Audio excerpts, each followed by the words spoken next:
Arthur Rolnick.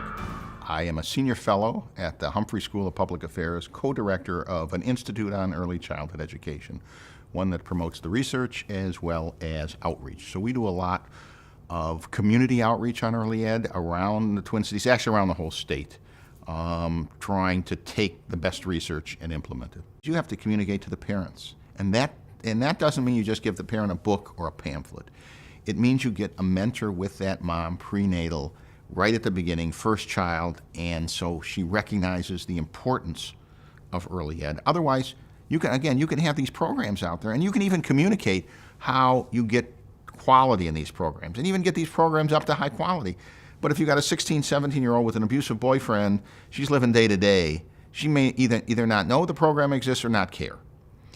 And these most vulnerable families and these most vulnerable kids, and there's more and more of them as our society progresses, it's going to take more heavy lifting. The communication has to be, I'll call them a mentor communication, and that mentor has to stay with that family, because even when you get them in the program, then we have found that if you don't have that mentor working with that parent, they drop out.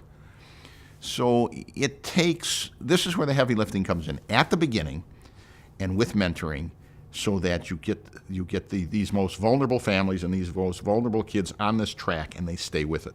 Short of that, my experience in these programs is you're going to lose too many of these kids. You're not going to get the returns that we're talking about. Again, the research, all the families were there, they stayed with the program, a high percentage of them. But in the real world, that doesn't happen unless you've got somebody providing information, mentoring. One thing we are doing, looking at an experiment of text messaging to parents on a regular basis.